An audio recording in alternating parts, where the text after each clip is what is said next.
I broke. Did you actually? I did. I don't know why I did that to myself. Wait, broke what? I watched the Rumble.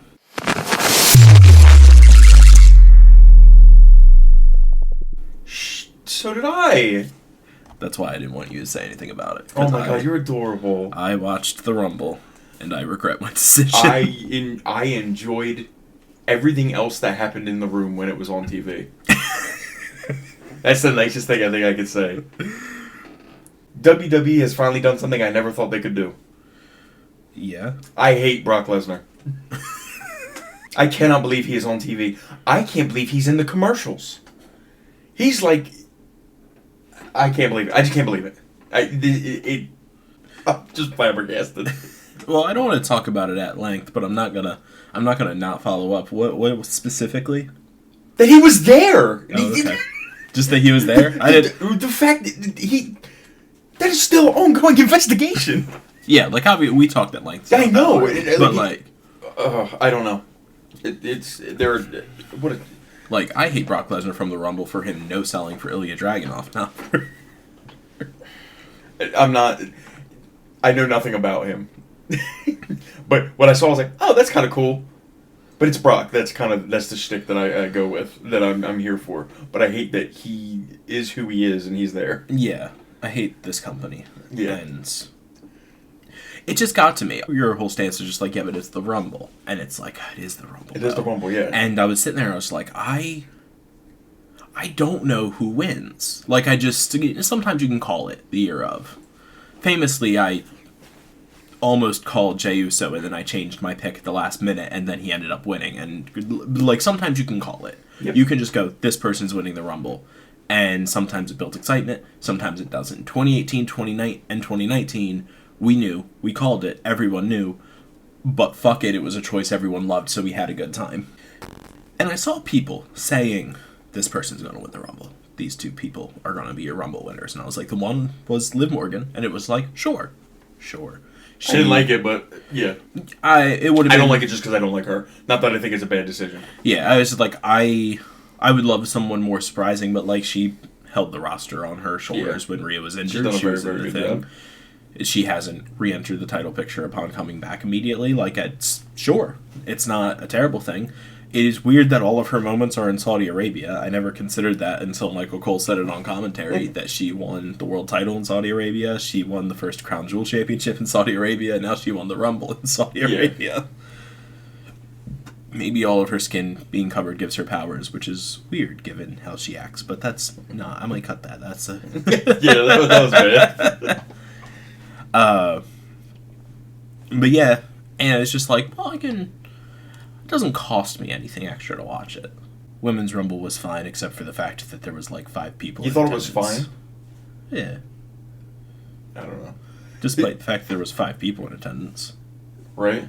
I don't know if this report is true, but I did see this. That being in Saudi Arabia, they all had to wear bodysuits, right? Because they can't show any skin because human rights laws apparently don't exist over there. And then the company did not coordinate that with the talent, and they all had to buy their own outfits. Yeah. I saw Is that not too. absolutely ridiculous? So this is one of... Okay. Let's break this off into different things. On like a personal stance, I think it's strange and ridiculous, but I think that about their rental cars and their hotels as well. The superstars are all independent contractors. The company doesn't pay for shit for them. They always pay for their own gear, pay for their own hotels. Yeah, I think that's absolutely ridiculous. Yeah, like I think it's ridiculous. Like, but I guess it gives them more independence with what they want to do. I guess I don't know. Even though it all has to be approved by the company. Yeah, which makes us say if you have to approve it, you should have to pay for it. But okay. But yeah, so let's like you're gonna take and resell it anyway and make money off of it. So I don't understand. Whatever. Yeah, but I hate this. I'm over it. I'm officially over it. The more that I see it, the more I hate it. They gave us one good match all night. Given there was only 4 matches, but 3 of them were buns. Yeah, so like I watched most of the women's match while I was driving to work. And, like, I thought it was fine. I really liked Charlotte's stuff, but I love her stuff with Alexa pretty much entirely. So, Lash was kicking ass. Was she? I missed. There's a lot of things that Lash showed out. Lash and Obafemi really showed out during the Rumble. Oh, I will speak on Obafemi. I don't even know if we have to. So, and I walked into my friend's house. I had my pill in my hoodie pocket, and I played Oba's theme, and I walked in. Gunther Styles, what I saw, I liked. I didn't get to really sit and watch the match. That was the only thing that had me engaged. I mean, I'm sure it was Gunther and AJ Styles. There's AJ Styles. And God, if there's anything positive coming out of WWE, it's how much I love Gunther. How much I love that people hate Gunther. Yeah. If only they would have done that when he had a belt on him. There's so much about this show. This show has just reinforced all the things I've already said. Yeah. That this product isn't for me, this fan base doesn't align with me. The hate for Gunther is like, why do we hate him? This, and this. Do you have a reason that makes sense? Yeah, I don't know. Is it really like they hate him, like they think he shouldn't be on TV and they dislike him? They think he's extremely boring. And I didn't know. I just thought we hate him because he's a really good heel. But like I hate him because he's a really good obviously, heel. yeah, right. Like hate. Oh, okay. But, I didn't. And you know what? I was in a room with like other like WWE like fans like that watch like every week, and it was like, "Yo, Gunther sucks." I'm like, "Well, yeah, he's a really good heel." Like, no, he just sucks. I don't ever want him on TV ever. That's one of those like deep into the game things that I've just assumed is why. Like recently, I've just kind of assumed that was like my whole thing is I have a deeper appreciation. Not to say that I have a deeper. I'm gonna say that I have such a deep appreciation of all of it that. Yeah, I see all of Gunther's little things, like how he wrestled Styles differently this match that he did during their last match, so he doesn't get tripped up like he did. Like, it's just... I realized this dichotomy after SummerSlam, which is when I realized a lot of things, as we've mentioned. When I found out that the larger WWE fan base, I'm going to call them the hardcore WWE fans, hated Gunther versus CM Punk. I have no idea why. I thought that match was brilliant. They wrestled really good. I am a sucker for the specific moment where Gunther takes his hand away from his face and sees his own blood and completely drops out and panics. Like, it's such a... Yeah. Gunther gets it, man. In a way that not a lot of people do, but... Yeah. I had a video, I don't think I showed it to you, where someone was saying that Kane is a better wrestler than Gunther. In what sense? In every sense? Yes. I don't know if I can say that. Yeah. Kane's built for me, so it's harder for me to kind of hear what you're saying, but like I don't know. The conversation was originally built around physique, and it's like, well, Gunther just doesn't have the physique to be the top guy, and the guy starts running down names, and he says Kane, and I'm just like, when did Kane have like a... Kane wrestled in a singlet specifically because he wasn't cut like that. That's crazy to say that. And then the guy Gunther does kind of look like everybody's uncle. Yeah. I don't disagree with that. I said this during the match. I said, Gunther wrestles kind of like the uncle at every family reunion who plays with the kids but doesn't have kids and is entirely too rough on these children that aren't his kids. You understand what I'm saying? Like, the way he just like picks you up and slams you, it's like, Jesus Christ. He's 8! And remember, he used to be bigger. He slimmed down the fat for the main roster call-up. He used to be thick. Yeah. Dude was thickums. Yeah, R.I.P. AJ Styles' WWE career. Yeah. Aggressively crosses fingers. I can't believe they retired him in Saudi, but I can, but I can't. I'm like, well, but I guess we just don't care about human rights, so... It being in Saudi is a weird thing. I believe, just from what I see and reading into it, believe Styles had made the decision a while ago that was going to be the day, because that marked 10 years in the WWE. Yeah, because he debuted at the 16 Rumble, right? Yeah. So, I'm curious if he had just made the decision, and then also his contract expires, like, days later. Yeah. And he just stuck with it even after it was announced for Saudi. Which I had been saying the smartest thing to do with Styles, now given I didn't know he was retiring at the Rumble, I thought we had a bit more time with him, was for WrestleMania to call out Gunther and do pretty much exactly what they did. Yeah. Except Styles wins because he has a few more months. So when they announced it, I was like, well, I would have done it at Mania, but like it's smart to, at this point, call into fact that Gunther is retiring people, and AJ is known to retire this year. And then they did Styles versus Nakamura at Saturday Night's main event, and I was just like, well, wait, wouldn't you want to save that for later on if he's retiring soon? And then they did Punk and Styles on Raw, and I was like, wait, no. And then he passed out, and I was like, no, wait. But he put his gloves back on, so I just... And this company seems to be very... I don't want to say slanderous, because it's not slander. They're not... Or it's not libel either. They're not, like, saying anything. They're just saying... Styles just doesn't seem like the type of man that would go back on his word. Like, you know, sometimes people don't retire, really, in wrestling, and Styles just isn't one of those people. And it just really feels like they're trying to build up so that way if Styles were to go somewhere else and wrestle a couple more matches, he would be the bad guy because he retired. He did it right there. Well, he retired in WWE. Yeah. I wouldn't mind AJ to go to AEW. That could actually get me to go to another AEW. In 4 years, 7 months. He won't be wrestling there in 4 years. I'd love like a short 2-year contract, have him run through AEW with a bunch of top names that he hasn't wrestled, or even ones that he hasn't wrestled in a while. I'd love another Kenny Omega AJ Styles match. Yeah, give me AJ, anybody. AJ versus the janitor. Now, if he's only going to do one more match, we can do it in TNA, because I get it. Yes. Because people keep saying, why would you go to AEW? You should go to TNA. And I'm just like, I understand what you're saying. There isn't a match there I actually want to see. Yeah, there isn't anybody. I let all their people walk. But if he's doing one more match, and he wants to give one other promotion one more match for him, we can do it at Bound for Glory, and he can go out in TNA. That's fine. Like, I understand the history. All those guys are not in TNA. They're all in AEW, but I get it. It's fine. All right. So let's... Was there one the title match? I didn't watch this title match. It was Drew, Sammy, and it was, like, I don't like both of those guys. I like Sammy. I'm over the Drew thing, always. You know I've been over it for years at this point. It's been, like, multiple years. I'm like, all right, Drew, I'm tired of you complaining. Yeah, just... I don't know, man. It just wasn't... There could have been good here, but I didn't think the Saudi thing was going to affect me like it did, but it did.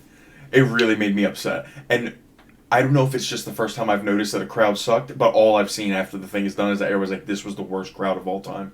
So, yeah, it sucked. It was really bad. The crowd was empty for like half the show. Yeah, I don't... And I'm not saying... So they had these light things on the seats that people are like, well, that just made it look empty. And I'm like, go back, look at the crowd during the Women's Rumble. It's not those lights, because those lights aren't on yet. In the men's match, the lights are on, and it, like, obscures any chance of seeing who's actually in this room. But, like, you can very clearly see, oh, look, there's 2 people there, there's a person there, there's a person there. I noticed that, yeah. As soon as it started, I'm like, wow, there's, like, nobody there. Yeah, like, no one showed up. And there were dark matches before the show, apparently. Now, why we didn't want to put... I think it was like the Motor City Machine Guns and Shinsuke Nakamura versus the New Day. Why we don't want that on TV for people to watch, I don't know, but like there were 2 dark matches. The other ones were like the Wyatt Six and the MFTs. Yeah, I watched the Raw on Monday befur the Rumble. And yeah, well, brave man. Well, just because I was hanging out with somebody, they had it on the background, and I saw Otis and what's his name? The guy, the little Asian man, Akira Tozawa. Yeah, Tozawa. Is it Tozawa? Yeah. They won the chance to go for the tag titles. I'm like, oh shit, that's going to be on the Rumble. I'm going to watch that. And then it wasn't. And I was very sad. And then I heard that Otis got injured. Oh, I didn't hear that, but that's sad. Yeah. We love Otis. So, the men's Rumble. Can we talk about that? Are we there yet? So the men's Rumble... It's like, now it's the men's Rumble. And I'm like, okay, there was this stuff on the pre-show, I guess, because on the SmackDown before the Rumble, they're going to try to say there wasn't an error, but there was an error, and they accidentally showed the number 1 graphic, and they showed that it was Braun Breaker. So they folded it into the story, which is the correct thing to do when you have a technical gaffe like that. Oh, yeah, now, Paul Heyman yelling at Adam Pearce. I saw yelling at Pearce. Like, first you leak he's 1, so he gets to re-roll, and now he's 2. What are you playing at? And Adam Pearce is like, it's... with the energy of a customer service worker dealing with a Karen. Just I don't like what you're accusing me of. Just... It's randomly decided. What are you trying to say? Like, just completely over this.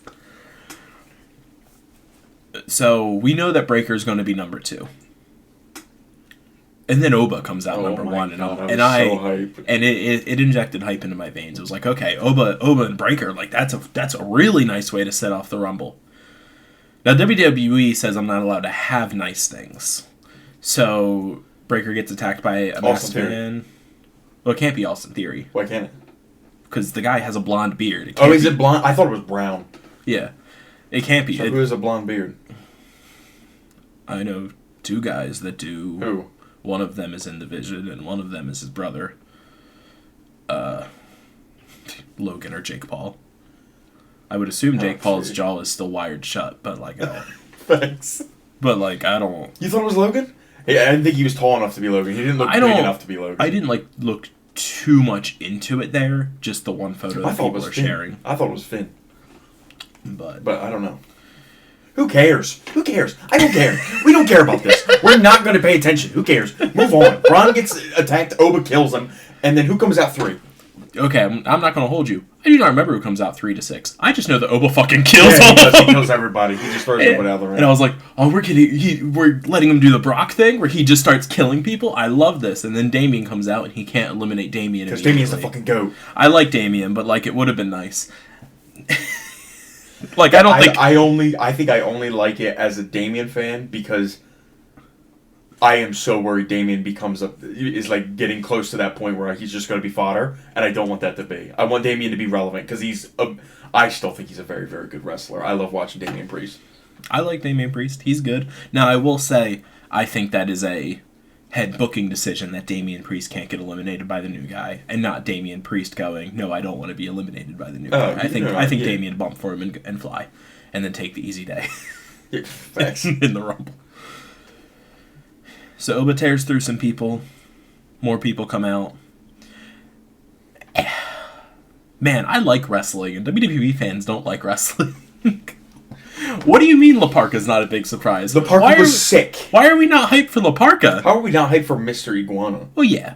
I expected Mr. Iguana from AAA to be in the Rumble. Mr. Iguana. I was in a room with with people who had no idea what AAA was, and Iguana came out and I lost my shit. And everybody's like looking at me. I'm like, y'all are about to see peak. It's like the AAA version of Joe Hendry. It's someone that the audience just loves for some reason, so we get to put him in everything. And La Parka was sick. La Parka is like one of AAA's most recognizable names. Like it's this is the new La Parka, but like to put La Parka in the Rumble is like, oh yeah, like it's La Parka, and everyone's just like, oh, stupid bullshit AAA surprise. No actual surprises in the Rumble.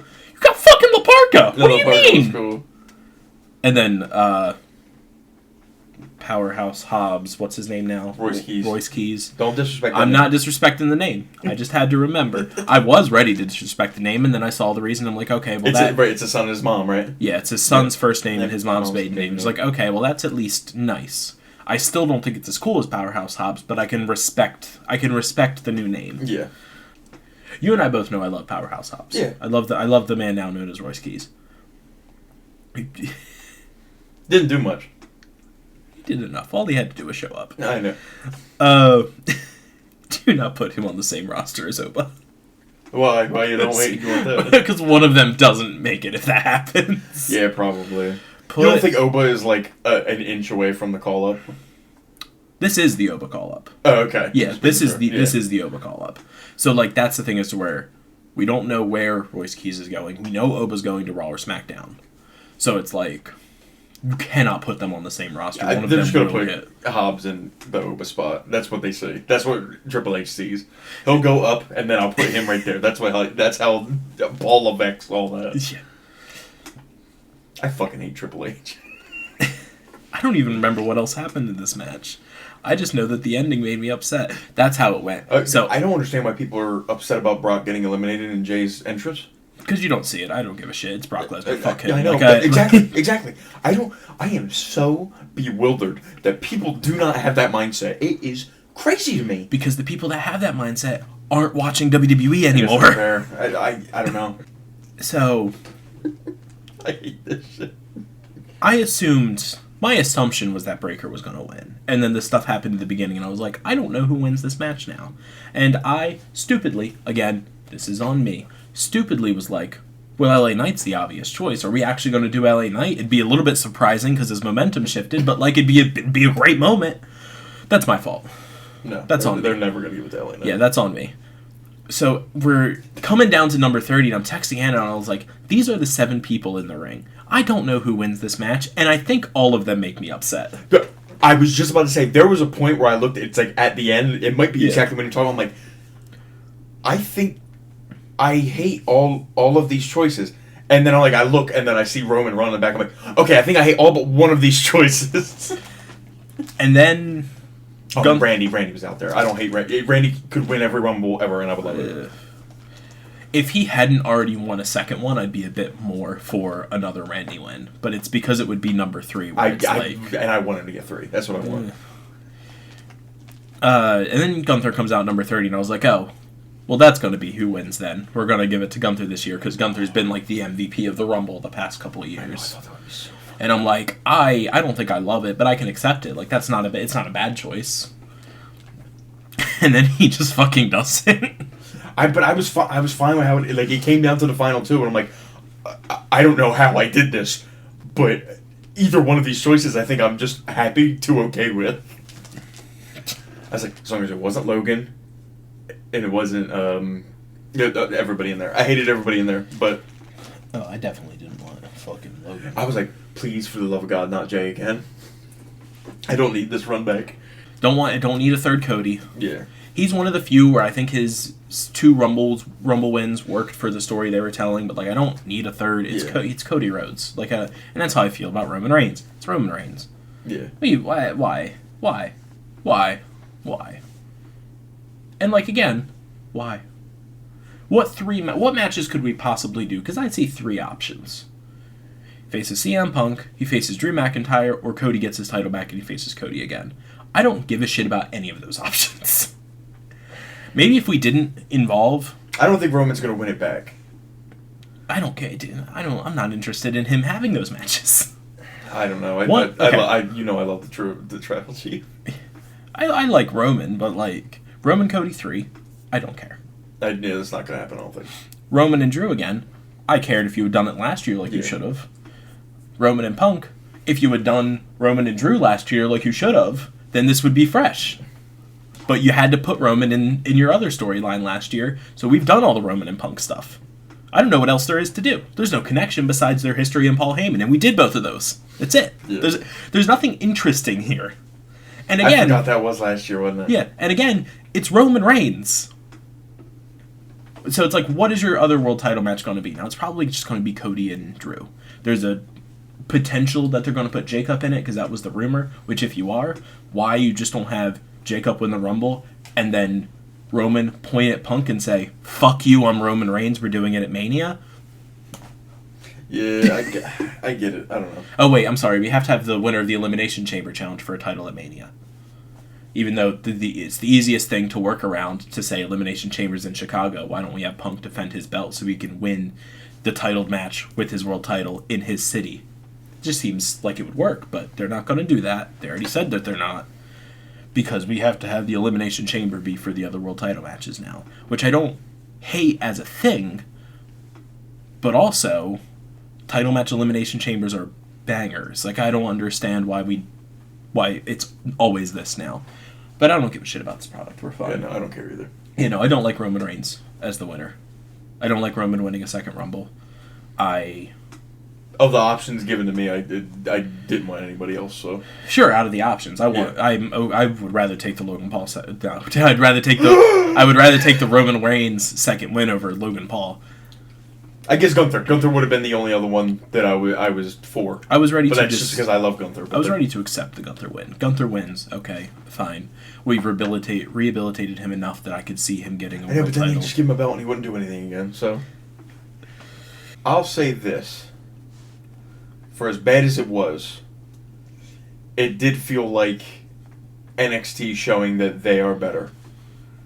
Which is funny because there were no NXT names in the Men's Rumble because they all got called up. Yeah, but you know what I'm saying. Which is funny. Here's why this is also funny. Those were the only 3 good names that NXT had. NXT's roster is decimated now after taking 3 men's names from Ova, Javon, and... Trick. Yeah, Trick.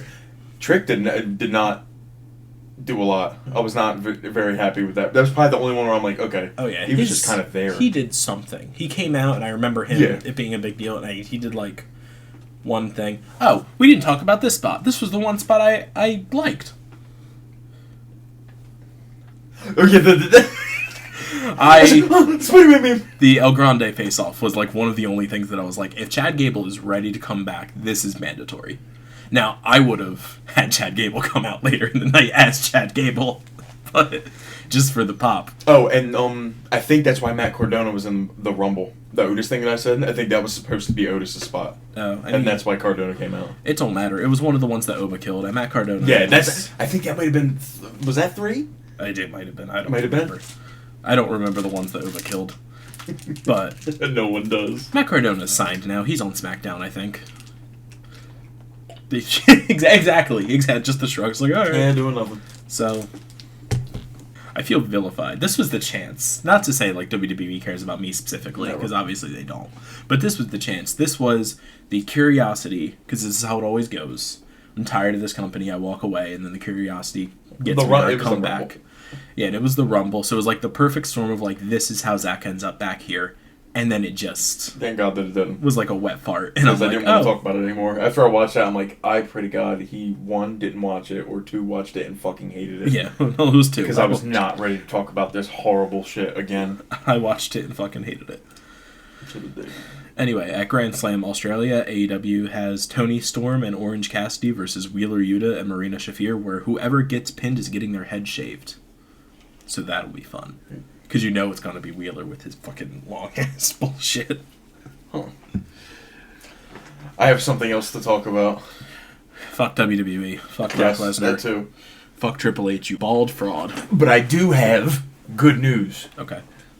I don't know if you knew this, but Zach, I have something to announce. Oh boy. I think Marvel might be back. I watched Wonder Man this weekend. You did? I haven't watched it yet. But I was... I'm being doorman baited into watching this show. Spreading the time out and letting things breathe and actually putting effort into writing a story and not writing a superhero show and just writing a show with a guy who has superpowers. This thing cooked the entire way through. I have 2 things to say.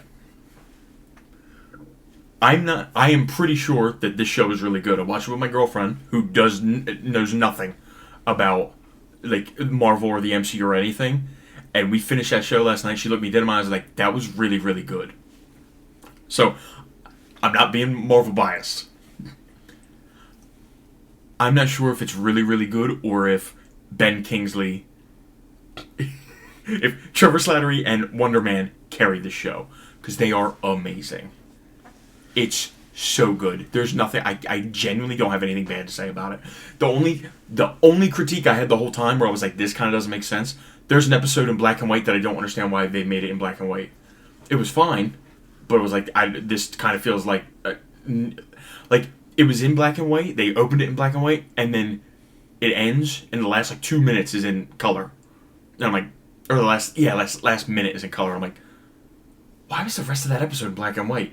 And that's the only, relatively bad thing I can say about it. Everything else cooked. It was so good. Oh, I'm definitely going to watch it. Please do. It's worth it. They were doing the promotion for it, and I was like, this promotion is weird. I'll wait for reviews and see how it is. And then I saw one of the things where it was the newspaper article about the doorman clause being in, and I was just like... Now... This is the thing with you and me as comic fans. We love our Z-list heroes. Yes. I love Doorman. DeMar Davis, I love him so much. I saw it and I was just like, they're going to put Doorman in this and they're going to make me watch it. Bro, I went into it completely blind. I knew nothing about anything. And my Wonder Man knowledge is not massive. Is anyone's? Huh. If you love the GLA. I like Doorman. That's it. But it I don't even think Wonder Man is in the GLA run that I read okay. because Doorman is featured in it. I don't even think he's in that one. I know he was at one point in the Great Lakes Avengers. That's all I know. I think it's just like Doorman, Flatman. Is her name Big Bertha? Oh, I love Big Bertha. What's the name of the one that she's a supermodel, but her power is that she becomes huge and disgusting? Yeah, isn't that Big Bertha? Oh. I don't know if that's her name or not. No, that might be isn't that the DC hero? Is Big Bertha? And that's what I'm unsure of. I think so. I think that might be it. But Large Marge? It's the GLA, so it could be. Yeah, it could be. But, so Please watch. I will watch it just for Doorman at this point. Please watch it, and then we could like review it and actually talk about it. But I'm telling you, that shit is so good. Okay, I just haven't had time to watch it yet. But if I gave it a rating out of 10, I'm confident with like a 9.27. Ooh. So, do we transition that to the other MCU thing? Yeah. This is not going to go how I want it to go, but it is not. I think you're crazy. Well, maybe not. I want you to go. Would you rather talk about football first? No, I honestly would rather not. Seahawks, Patriots in the Super Bowl. Seahawks by 1 billion. Let's move on. Please.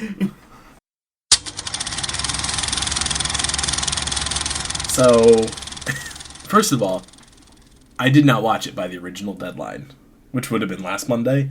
I watched it last night. I watched it like 2 or 3 nights ago. It was just like, all right, we got to watch this.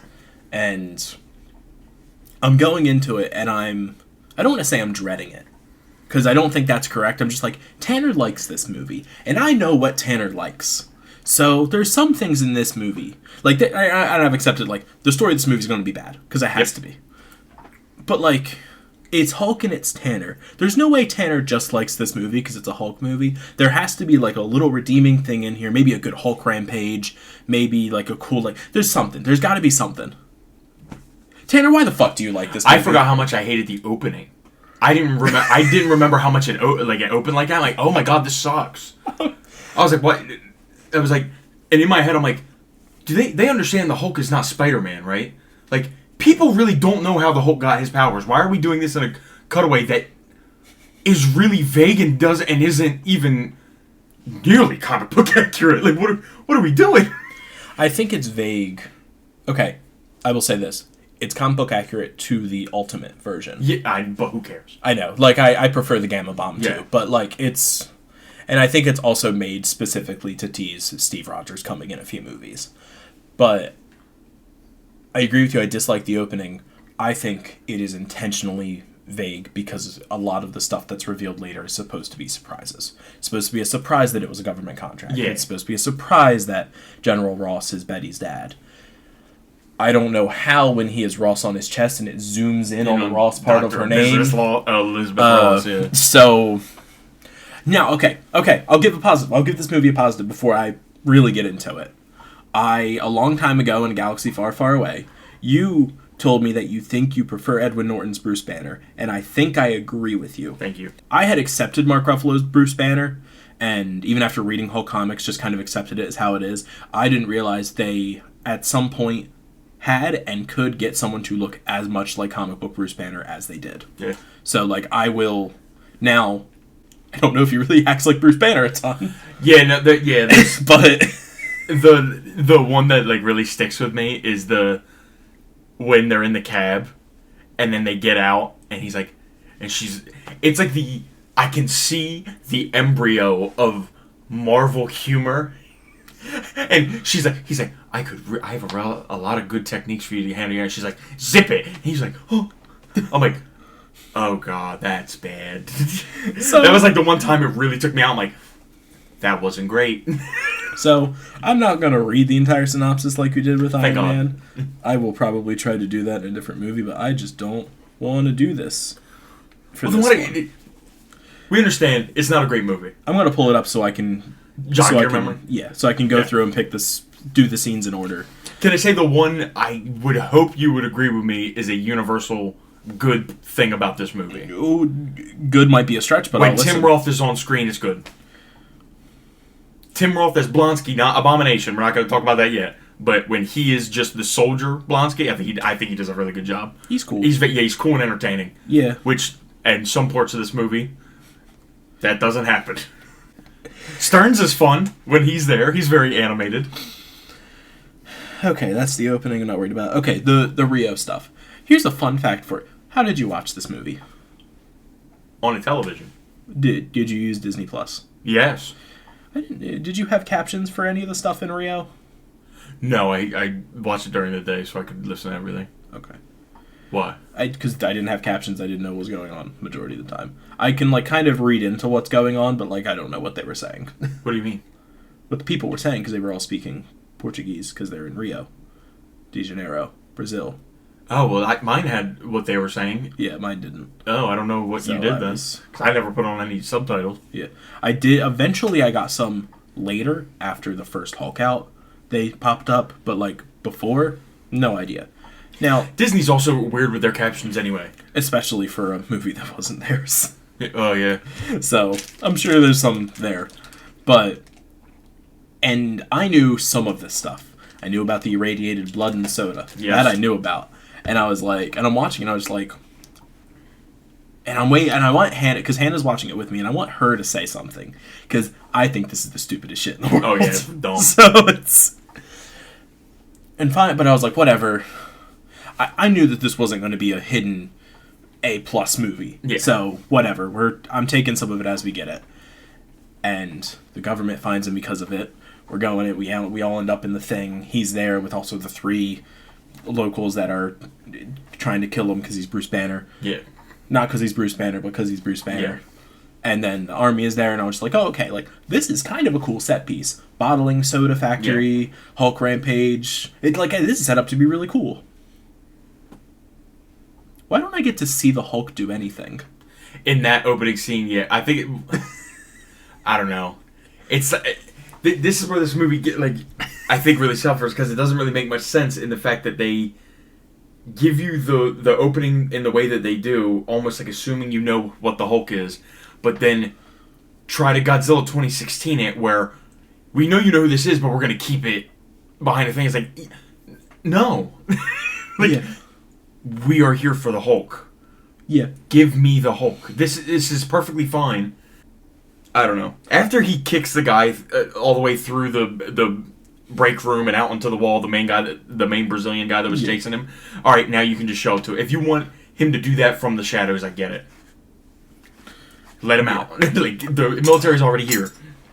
Let him out. Yeah, there's a single part of that scene that I'm like, if the entire scene was like this, then it would be worth it. And that's when they show him and he picks up and he throws the forklift. Yeah. Because this is what I want to. This is what I want to see Hulk do in this setting. I want to see him take the kind of specific set pieces and thrash them about with hurting people in the process. That's what I'm here for. I want a Hulk rampage. It's a Hulk movie. That's just where we're at.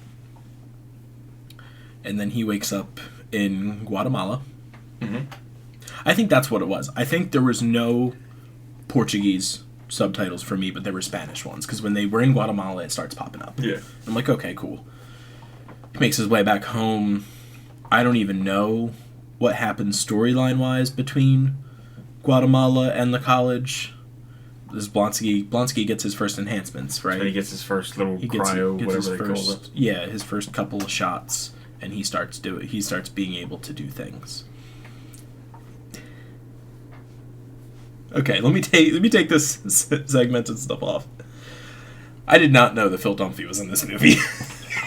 That was I forgot it until you texted me. I'm like, he's in that movie? And then it's when he's hiding behind the tree looking at Ross. I'm like, oh, Phil's the other guy. So, I didn't know when they were doing the opening credits. Hannah said, I am pretty sure that's Phil Dunphy's name. I'm pretty sure that is the act. And I'm just like, well, maybe. It's Ty Burrell, right? I think so. Yeah. And then when it's before they show his face, but it's when when he walks up to Betty at the bench, and I just went that's him right there. I recognize the back of that head anywhere.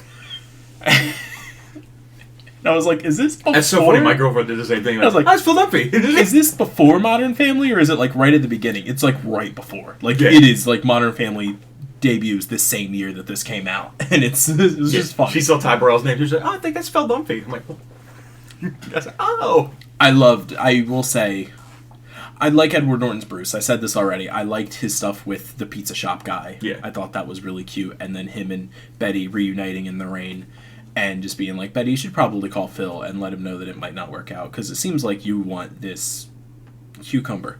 And... Hey, yo. Here's something about this movie I liked as well. I don't think they do this every time, but they should have done it every time because they did it at the beginning of the movie. They did it after the first Hulk rampage, in quotes, and then they did it at the end of the movie. The Days Without Incident counter. Yes, they did that multiple times, yeah. I really like that as a thing for this, along with like his heartbeat watch and stuff like that. I think those feel like Bruce. Oh. I don't like the heartbeat watch. It's because they do too much focusing on it that makes you think that, okay, once the Hulk just gets over 200 beats per minute, he comes out no matter what. I don't like that. Yeah.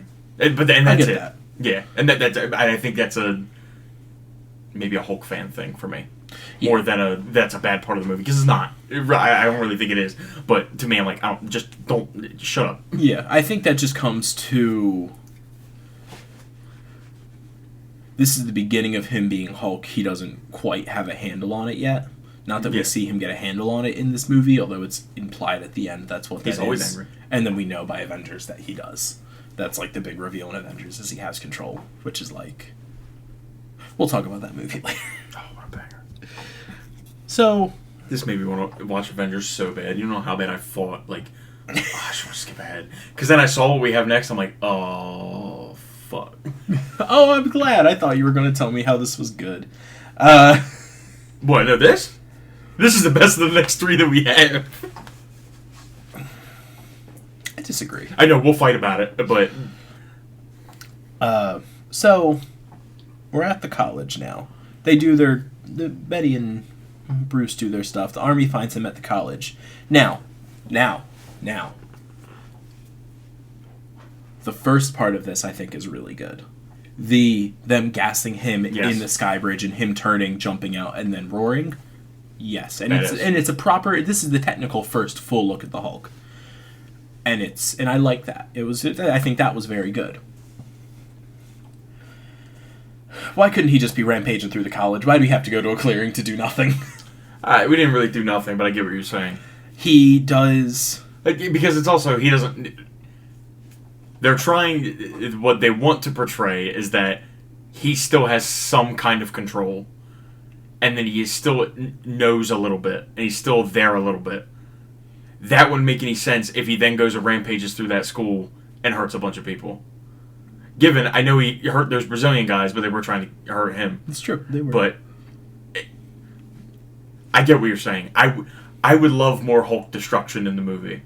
In the Hulk but movie, there's a part of me that's like, yeah, but half of Bruce Banner's character is it also makes no sense why he's staying in the most densely populated city in Brazil I've ever seen. But never mind, this movie doesn't make any sense. I'm gonna stop defending it. I tried because he did. I don't know. My main issue with that, the way that I say it, is that now we're in a big clearing and we're doing this here. And again, it feels like one of the things you want to get out of a Hulk movie, besides just a good Hulk rampage, is a Hulk set piece thing. Yeah. We do get one in this scene, and that's him swinging the army car. Yeah. Stuff like that. Or like him throwing the forklift. Or even if they had shown it, they didn't show it, him doing the fucking football push on I think it was an air canister in the factory, which they don't show him doing. But if I do love in this movie the use of like Hulk hands, where he keeps grabbing things and making them into like gloves. I kind of love every time they do that, and I wish he would still do that more. You know something funny? What? I kind of fucking hate it. Why? There's one specifically that I hate. I don't mind the one in this scene with the pieces of metal that he gets, like a lawn sculpture or something that he grabs. Yeah. Something weird that doesn't really make sense, but it kind of makes sense, but it feels unset up. There's one later that I specifically hate because I just think it... I actually was gonna. I think I like that one a lot more than this one. I don't love this one, but I like this one more than that. Oh, I love the other one. But I don't understand what's going on with this, and then they do. There's the scene that I have seen from this movie where Blonsky boxes with him, and the kick is so good. I think he's going to do it, and then he just kicks him. That got big laughs from Hannah. It didn't from me, but only because I'd seen it before. I'm watching it with my girlfriend, and my girlfriend literally just jaw drops. She's like, "Oh my god, he's dead." And I'm like, "Well, if he hadn't gotten that super soldier shot, he fucking would be." Fucking annihilated him. Is that the best you got? Bonk. Bro, kills his ass. And it's so weird. I don't even mind the, like, action in this scene. I just hate how empty it is. It is very It's open. like we took Hulk and we dropped him in the desert so he didn't hurt anything. And it feels like everything comes in waves. Like, they've been there long enough. Why isn't everybody here? Like, what are we still... It's like, and then we do the Sonic thing, and Hulk has to fight back by the love of Betty, I think. Oh, it just made him more angry. Sure. She got tackled. Oh, that's true. Okay. Yeah, she get. They do a very poor job of showing the angry thing, man. Yeah. The only thing they allude to about the anger is in the beginning of the movie where he says, "You wouldn't like me when I'm hungry," and then he's like, "Angry, muy bad," is like what he says to the Brazilian guys. I'm like, there's a very integral part of Hulk that he is unlimited power.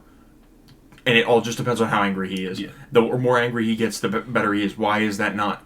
Like, they do I think, a piss poor job of doing that in the final fight against Abomination. They kind of do, but then the only time that Betty's in trouble, he just thunderclaps everything away. Oh man, wait until we get to that, because I'm gonna shit on that one a lot. The part of the fight that's on the rooftop, I think, sucks. When they're running through the streets of New York, I think it's good. Okay, I will spoil, there's some agreement to this. Yeah. So, he's got the stupid metal things with Sonic. Yeah. And again, I think him throwing the one through the army truck and it is cool. Little potted, cool, 1 second moments in a scene that overall doesn't work is not... It's just not good, overall. Then this is the fight that made me realize that it is a fight scene problem. These fights have no continuity to them. Yeah. Which is then exemplified later on. They get away. Hulk kind of just destroys everyone. One of somehow, maybe it was from the one explosion or it's from the gunner hitting, one of the trucks is flaming coming towards them and he protects Betty and it's like a thing of like, oh, Hulk he can care when he's Hulk because at this point they're not separate things, it's all Bruce. Supposedly, it's implied. They leave it open-ended, but I think it's important to leave that open-ended. Yeah.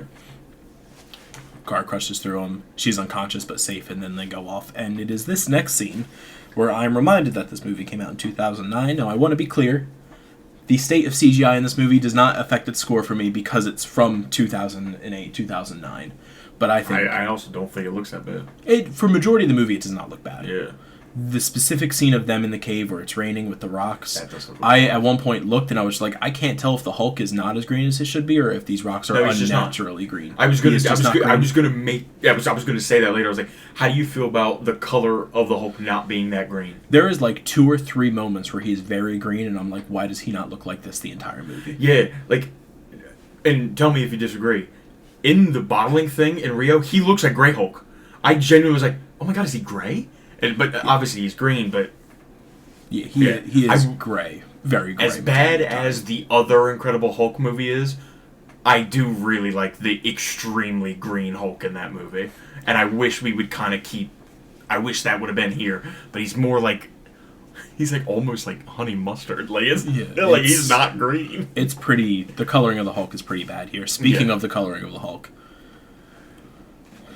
I need them to... not be... This is an issue that I've had with these superhero movies for a while that the MCU kind of stopped doing, which I think for the better, in my opinion. We're teasing the purple shorts too much without doing them. Do not give me multiple times where he's holding purple pants and says, yeah, no, without just giving me the purple shorts at some point. I hear you, but I don't know. The first time, I will forgive because they were jeans and he needed something stretchy. The second time, put the fucking pants on. Give me the fucking purple shorts if you're going to keep with this bullshit. I hear you, but I don't know if that's really makes this. I thought we were going to get the lab coat or an allusion to the lab coat at some point too, and we didn't really. So, which like I didn't need, but it would have been fun. To break up all this bad in this movie, I love all of the showing props to the TV show. I love Lou Ferrigno. I love when he's in Guatemala after he gets out of the truck playing the TV show's theme at the end of the episode when he's walking down the street all distraught like he does in every episode of the TV show. I love at the end of the movie, I don't know if you saw this, but when he gets the locket back signed on the thing from who it's from, it's signed to David Banner. Yeah, I did notice which that. is the name of the Hulk in the TV show. Yeah, because we thought Bruce was a gay name. Yeah. That's what... yeah, so I love all the stuff alluding to the TV show, which probably, in completely unfairness, probably gives it probably another point for me, just because I'm a Hulk fan and I love that stuff. That's good. I'll give it a positive. And this is the positive that I think retains in the MCU. I forget his name off the top of my head. But William Hurt? The General? Ross? Who are we talking? Yeah. William Hurt. Yeah, that's what... I didn't think about it, and then when you said it, I was just like, that is just his name, isn't it? It was like you said it, and I was like, no, I think that's correct. I still wanted to pull it up. I love him as General Ross. He's so good. And it's a shame that they took so long to get to Red Hulk that he... Yes, it is. Passed away. It is. And they were like, oh, it's okay, because we can get Han Solo. I haven't seen the movie Who's yet. ass? I haven't seen the movie yet. But, it's a shame, because I think... And I'll mention it when he pops up again in the MCU. I think he continues to do. He's good. There's not a scene in the MCU where William Hurt's bad. Yeah. And again, I think that just comes down to the fact that I don't think the cast of this movie is bad. I think that the rest of this movie is bad. Yeah. It's a shame that Edward Norton puts his foot down on the creative direction of the Hulk and they tell him to kick rocks. Yeah. Bro really looks like Bruce Banner in this movie. He cooks. He's very, very good. There are certain moments where Ed Norton is Ed Norton. But then again, I've seen... So, people try to give me... Okay. I don't like Tobey Maguire's Spider-Man, because I don't think Tobey Maguire's a great actor. Just my personal opinion. Uh-huh. People try to give me the Edward Norton thing for Tobey. He's kind of in a similar way of they got replaced, because I think Andrew Garfield's perfect. I really do. I think he's amazing. But I think Andrew Garfield's just a really good actor. They were like, well, Mark Ruffalo's just a better actor. I'm like, no, I don't think that's true. Because I haven't seen Tobey do anything else really good. I've seen Edward Norton be amazing. I've seen American History X. I know he's a good actor. And it's just, sometimes in this movie it doesn't, the tone doesn't make sense a lot during this movie, which upsets me, because I'm a Hulk fan. And this movie is genuinely 7 or 6 different just decisions from, I think, being really good. I think if you make these 3, because I would say there's kind of a 4th Hulk scene, but there's really 3 Hulk scenes. I would say if you rework those 3 Hulk scenes to be really good, then this movie just bumps up points for the sheer fact of Hulk gets that the action is a lot better. Yeah, it's and I think we're going to see this in a couple of movies where the story is really bad, but the part where the character gets to be the character when Hulk, so hero would be when Hulk gets to be Hulk. If that's really good, it just saves the movie a lot. Yeah, and we just don't that just doesn't happen. They wanted to make the Hulk sympathetic and the hero in this movie, obviously, when really in his own comics he's not always the hero. Yeah, the Hulk is that area, is that gray area of you love Bruce Banner, he wants to do the right thing, he stays away from people, he's a loner, he's always on the run, he's never trying to get... There's so often in just Hulk media where Bruce will meet a stranger that's really nice to him that he purposely has to cut off just to save their life because he knows being around them they will die. It's just what happens. Yeah. And they focus on that a little too much, and then I say that and then they don't do a fantastic job at it. You could have just not done that and give us more action. I think the movie's better. Yeah. If you would have taken the same amount of time that you did on that and just swapped, even if the action isn't great, this movie's better. But they focus so much on that and they don't do a really good job at it. This movie's biggest problem is execution. The execution of this movie is not good at all. Absolutely. I'm fair. Yeah. I'm fair. do the hotel room stuff. The only thing notable there is that she wants to bone the fuck down, and he's like, no, we can't. It's really bad. He's like, I can't get excited. She's like, not even a little excited. That's my favorite line in the movie. I'm like, this bitch wants something. Because I said to Hannah, I was like, because like I think, and I was like, I don't know if they discover it in this movie, but they make a point to say it later on in the MCU. He will Hulk out. Yeah. If they bone down, and then they do the scene where he realizes that that's going to happen, and then I was like, I think she just wants to risk it, man. Yeah. Like, what if you Hulk out before? Do you think because I think she wants to try, like. Oh, shit. If you Hulk out before, do you think? Do you want to try to control it? It's a part of you. That's why she tried to convince him in the truck. I think it's really still you in there. He's like, I'm not giving you dick. This woman is fertile. You might appreciate this part, because when next we go and we see Mr. Blue, who he's been communicating throughout the movie. Who at the beginning of the movie, when they first show Mr. Green and Mr. Blue, Hannah says out loud, I'm just going to pretend like that's Beast, unless it's important to the movie. And I was like, unfortunately, I do think it is, but I am with you. If it wasn't, I am okay with just assuming that. Because she really likes those X-Men movies. Yeah. Most of us do. It's allowed. Yeah. Kind of. The first one is really good. I disagree. I think the second one's really good. I don't think the first one's very good. As long as we agree that the third one is ass. It's ass, but it's ass in that it's it's like a crazy team-up movie that is fun in the last 30 minutes. Okay. Sure. It's ass in the way that Leroy and Stitch is ass. Do you understand what I'm saying? Kind of. I haven't seen the movie in so long. It's a banger. But it's ass.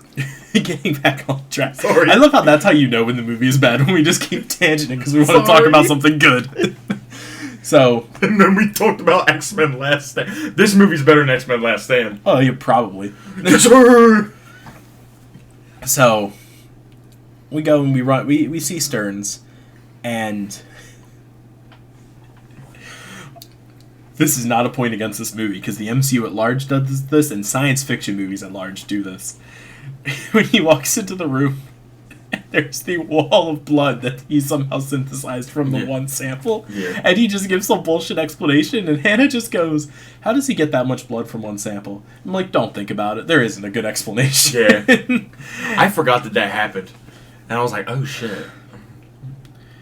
And Bruce is pissed. This scene, when they condense it down and they just do it, I actually think is quite good. Yeah. The forces the Hulk out and then cures him, and I put quotes around cures, I think was done really well and was really good. And I was just like, and he was also green in this scene. And it was like, look at this. Just do this. Just do this. Just do this for like an hour and a half. Add in a good Hulk rampage, and I think I like this movie. Just do this. It's fine. This is your fault, by the way. Why is this my fault? Because of you, I read a really good Hulk story, so now I feel like I can like the Hulk. And welcome now this to my is pain and misery. This is your fault. I wouldn't wait until know. we have to watch Ragnarok. Get to watch him be a fucking clown for 2 hours. Fuck you, I like Ragnarok. Ugh. That one will really make you upset. And it's funny, because you were talking about how good Hulk stories tend to portray Hulk as the villain, and I'm thinking about it, and I was like, yeah, Devil Hulk is kind of the bad guy in that story, isn't he? He just wants to protect his son, in quotation marks, because that's how that story is built. Yeah. Anyway, this story's a banger. Yep. Possibly the greatest Hulk story of all time. I know there's like one or two that are like... It's hard. That Hulk is hard to beat, but it's very close. Yeah, it's like a 2 or 3 way race for that crown, but Immortal Hulk's in there, and that's all that matters. So good. I love... You know, my favorite part about this was being able to show my girlfriend Hulk stuff, and then just waiting. I'm like, just ask a question. Ask her any question about Hulk, please.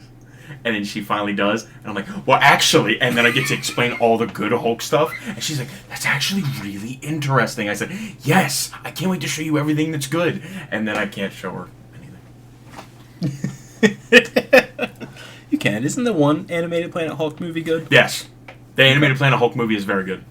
Okay. It's very, very good. I don't know where it's at to watch it now, though. Oh, I'm sure it's somewhere. Most of that legacy media is on Disney Plus. I know some of it's not. I didn't not. think it was when I was looking last night, but maybe I just missed it. Some of it isn't. It's hard to kind of say. It used to be on Netflix, and that's 2010. peak 2013. This is saying Netflix, so I'm gonna click. Maybe it is I'm gonna click Netflix. I don't have a VPN up. Unavailable. Yep, that's what I thought. Well, so it says unavailable on ad-supported plan due to licensing restrictions. So if you have Netflix without ads, it might be available. Oh. I don't know if you do. I don't. I have it with ads. I have it with ads too, I believe. Poor. But maybe not. I don't think did I get an ad there? I don't know. I watched another anime, so I don't know. Sometimes the short ones won't throw ads at you if they're like short 30-minute episodes. I find, but here we are talking about something else again. Yep. Okay. So you go to the thing. They cure him. The army. They cure and thing. The army interrupts. Blonsky is feral for. Yeah. Everyone in this movie is just really horny for Hulk in different ways, I think I realized. Yeah. She wants to fuck Hulk, he wants to fight Hulk, he wants to capture Hulk. We all just really want Hulk. Yeah. Which is weird that we never really get Hulk. Yeah. I wanted it to be good, man. I wanted to like it. I never said... if I ever said it was good, then I misspoke. Because I've never once claimed The Incredible Hulk to be good. I have claimed that it's better than everyone says it is, because everybody says it's the worst film in the MCU. And I don't think that's even close to being correct. Especially now. When it was done, I looked at Hannah and I said, that movie fucking sucked. And then I said, now I need to pace myself here. Because I said, my knee-jerk... Now again, this is right after. This is like credits are rolling. My knee-jerk reaction is, this is the worst one. And then I said, it's like, but I haven't seen some of these movies in a long time. And I went specifically to Thor: The Dark World and said, when this ends, when we're done this movie in like a month or two, I may have a different opinion. And I want to have a different opinion. Because I do not remember anything about The Dark World. Yeah. I remember being upset at its existence. So, and I know I feel personal offense against Love and Thunder. So I don't think that's going to be the case. It is going to get a low rating because it was very bad. But, like, I do think it's hard to rate it because it's the most recent one that I've watched. It's hard to rate it against movies that I haven't seen in over a year or so. Yeah. So yeah. I've been sitting here listening to you. I think there's comfortably 6 movies that I think are worse. 2 of those are debatable because I'm really low on those movies. Okay. Do you want to list them or do we? Yeah, I can. I think Thor: Dark World is easily worse. Ant-Man and the Wasp. Okay. I think is easily worse. I think Thor: Dark World is easily, Thor: Love and Thunder. I think is easily worse. The 2 of my debatable. I think Thor 1 is worse, but I think Thor 1 is worse because I think Thor 1 is boring. And I have always I've said this probably a million times on this podcast. I will watch a bad movie that entertains me at some points and think it's better than a boring movie consistently. I don't think Thor gets interesting until genuinely the last 10 minutes. And then I'm really harsh on that movie, and now the more I think about it, maybe your Dark World will be my Black Widow.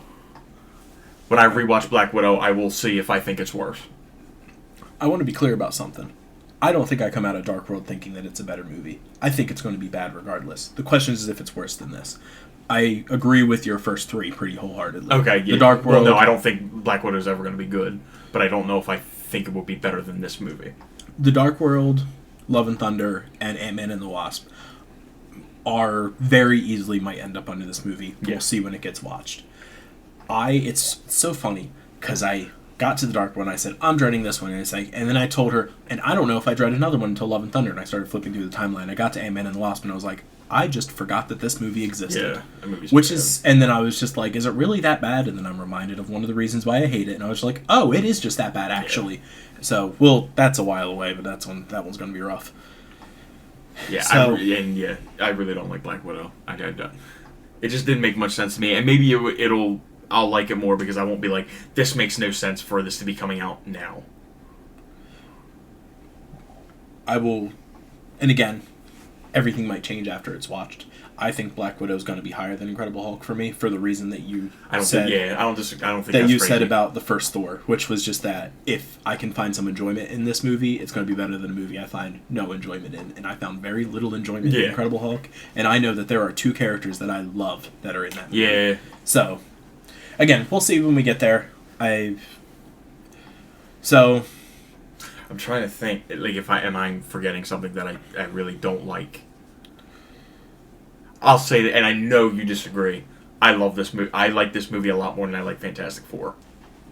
But I know that's the other one there. I'm like, I want to claim this, but I can't because I think I must just be wrong because everybody likes that movie and I don't get it. So like, I must just no. I don't know. You existing is the only reason why I know that there are people lower on that movie than me. Because I am not as high as everyone is on that movie. Now, I think it's a bit harsh to call it the Fantastic Four, but like, I think I'm being nice. There's the things in the movie that I like. Once I had it reframed, I liked it a little bit more, but like, I don't love it. People are talking about how good it is, and I'm just like, I don't know. Yeah, That's about where I'm at. The aesthetic's really cool. I think the actors are really good. We're not talking about this movie. We talked about it a few months ago. Go listen to that episode.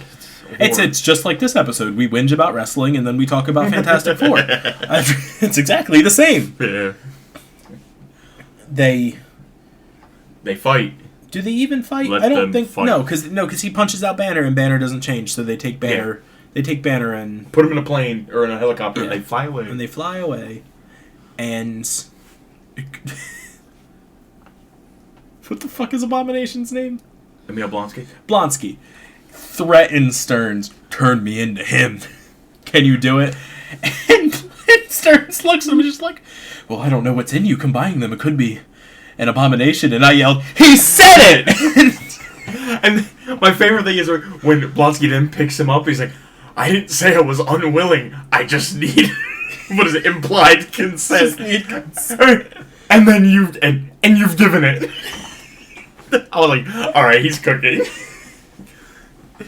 I was like, I hate how happy and like kind of like goofy he is in this movie. Because then I think about him in Captain 4. I'm like, why did they make that decision to make him like that? So then he turns him into Abomination, and Abomination wrecks the shop and leaves. And they do the tease that we used to say that they never followed up on, but they have since. Where the thing drips into a scar on his head, and it does the thing. And I looked at Hannah and I said, no, that doesn't get followed up on until like last year. 15 years. And then I was like, and Ross is also in that movie, but played by someone else. And I was like, and I think that's the only connection, because I don't think we ever get What's-Her-Face as Betty Ross again. And then she looks it up, sees that she's in Cap 4, and I was just like... Yeah, I was like, oh, that movie really is Incredible Hulk 2, isn't it? Yeah. I don't think she's in it though. She's credited. I know, but I think it's... I can't remember what it is, but she's not like an actual character throughout the story. Okay. That's like present. I want to say maybe it's a flashback, or maybe it's in a like a Ross flashback or something. I really can't remember why she. Okay. But she is in it. Oh, I can't remember. Okay. Well, whatever. But either way, that gives the joke of just like, wow, that movie really just is Incredible Hulk 2, isn't it? Yeah. Like, we just bring back everyone for some reason. What a good Captain America movie. I haven't seen that movie yet. I hope I like that movie when I see it, because I like Anthony Mackie's Captain America. I think it's fine. So they're in the plane. Bruce is cuffed up, and Betty Ross is running her foot up his leg, which is just like, so we can fuck now, right? I'm sick. Why is she so horny in this movie? She honey. She's horny for both the muscle and the brains. We're near the end of this movie, so I can ask, does Bruce feel not smart enough in this movie to you? Like, he doesn't seem dumb, but like, I feel like I kind of want Bruce Banner I want more sciencey Banner. Yeah. He does a little bit of science when he synthesizes the flower, but that's really it. Yeah. When he does the scene at the beginning, which is where like the one iconic image of him holding the vial comes from, that doesn't work. Yeah. But like I said, the execution's really bad. Like, yeah. They focus too much on the like vagabond running around, staying away, like hobo Bruce Banner, which I think it's the trying to play. I think that's where it tries to play on my Incredible Hulk TV show love too much. Yeah. It's like, all right, yes, this is a very integral part to Bruce Banner. He's also a scientist, and he also is the Hulk. We need... Yeah. You got one piece of the pie, and you undercooked that piece of the pie, and then you forgot to make the other 2/3 of the pie. What are we doing? Effectively, you burnt the outside, the middle was raw, and then you forgot the other 2 pieces. I have undercooked crust. Where's the rest of the pie? Bro, the middle filling is ice cold, the outside is burnt to a crisp, and the other 2 slices of the pie were never even in the pan to begin with. So what are we doing? I take a taste and I'm just like, did you just cut up apples and put it in here? Did you not put cinnamon in this? You know you're supposed to put cinnamon in this, right? It's just applesauce. So, Blonsky goes on a small rampage. They see it. His guys are just like, it's the Hulk. And I did kind of like the Hulk is rampaging down Harlem. And General Ross looks back, confused, and sees Banner and just like, no, you don't. Soldier, repeat. Get it together, soldier. The bogey is with me. Bruce goes, I'm the only one that can stop him. And he goes to just swan dive out of the helicopter. Oh, shit. And I keep wanting to call her Betty Brant, but it's not Betty Brant. Betty Ross. Betty Ross is like, no, you don't even know if he'll come out. And he's like, I have to try.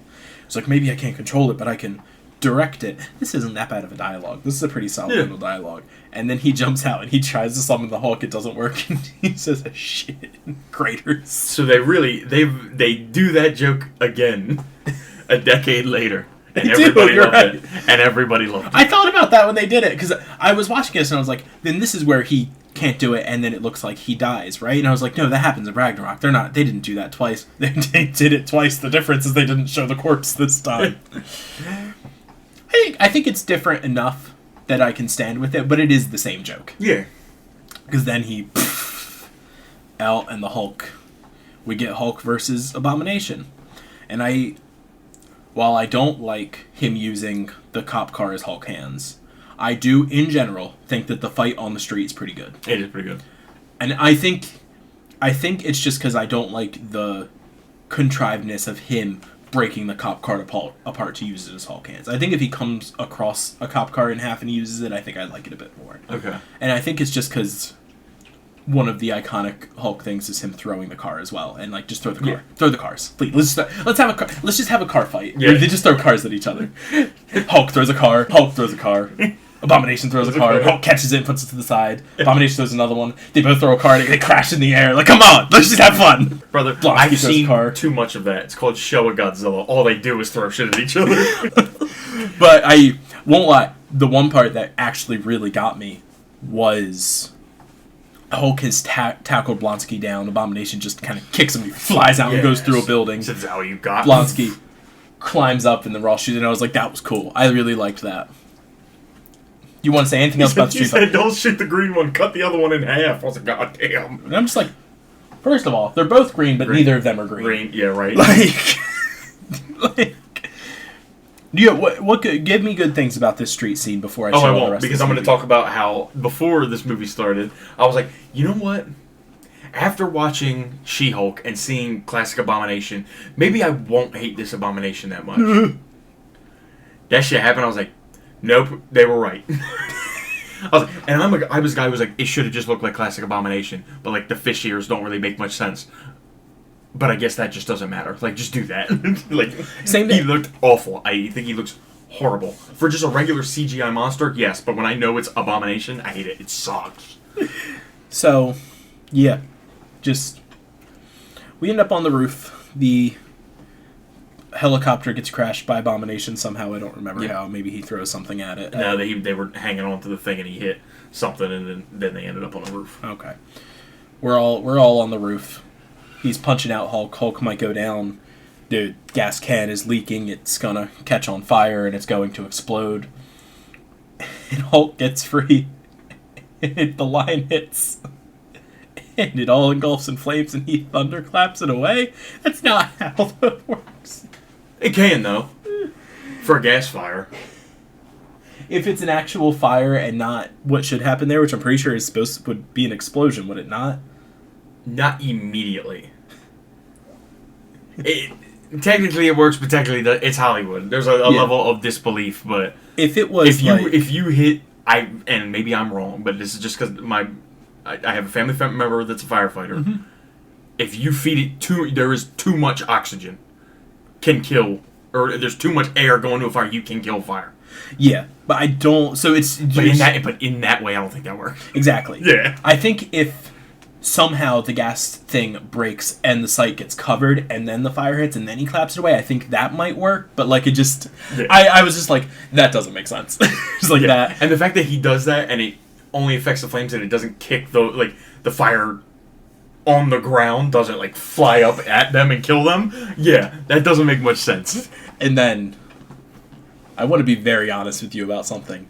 You should be fucking insulted because him turning around an Abomination with whatever chain thing he grabbed and said any last words and him going Hulk smash. I saw that and I was like, this is the stupidest shit I've ever seen to shoehorn in a catchphrase. It was very bad. But he hits that Hulk smash, I'm like, but why does he hit the Hulk smash? It just does nothing. Smash. This shit's so stupid. Yeah, that was dumb.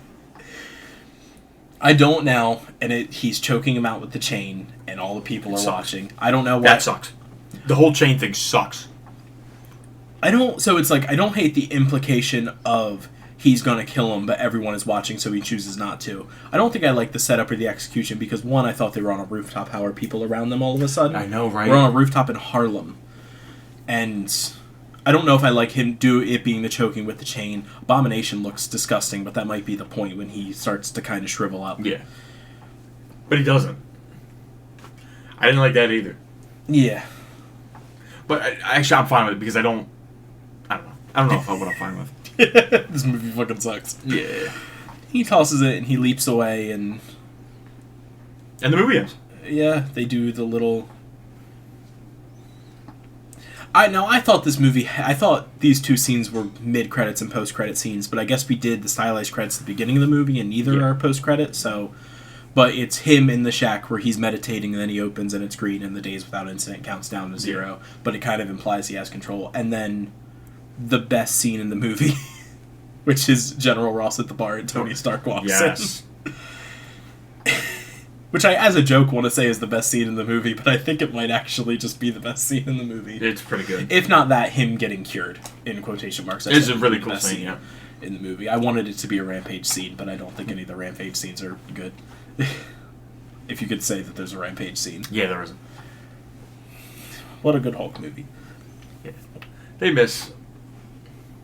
So, I then, I don't think we should do dedicated things for these, I like to mention them. I then had her watch one of the one-shots, the consultant one-shot, where it's just Sitwell and Coulson talking about sending Tony in to talk to General Ross. The one-shots are fun. You should watch the one-shots. They're all on Disney+. And they're all canon, except for, 3 of them. Because I don't think the Team Thor ones are canon. No, they're not. But they're great, but they are good. They are fun. So, that one-shot's better than this entire movie. Hey, you have any final words about Incredible Hulk before I ask you a couple of questions about Incredible Hulk? No, I don't. I think I said everything I needed to say. Who do you think is the best actor in this movie? William Hurt. Okay. That's solid. Yeah. I don't think it's... I would say William Hurt, and I would give a shout-out to Edward Norton, because I think he does it. But I also just think I thought he was going to do a lot worse job than he did. If I had to give you a top 3, it's William Hurt, Tim Roth, then Edward Norton. Okay. Tim Roth was very good as well. I said what my favorite scene was. What is your favorite scene in this movie? The final scene. Okay. The Days Without Incident scene. It's the one scene that is ingrained in my mind. By Edward Norton. Yeah, that sucks. It sucks. It is what it is, man. And I think part of it is that I don't hate Mark Ruffalo. As both a person and actor and all of these other things. Fucking, it's good. It's cool to have someone in Hollywood be like, yeah, fuck this bullshit that's going on. This is actually pretty bad. Love him. And then be like, Disney's gonna fire you, and he just goes like, and? Yeah. I'd rather stand up for what's right than be beholden to Disney. That's like, what a man. Big Mark. He said they already gave me Incredible Hulk 2. What do I care? Bro, it sucks that your Hulk is not written as good as Hulk should be, but I stand on business, my guy. We'll see him in a couple movies.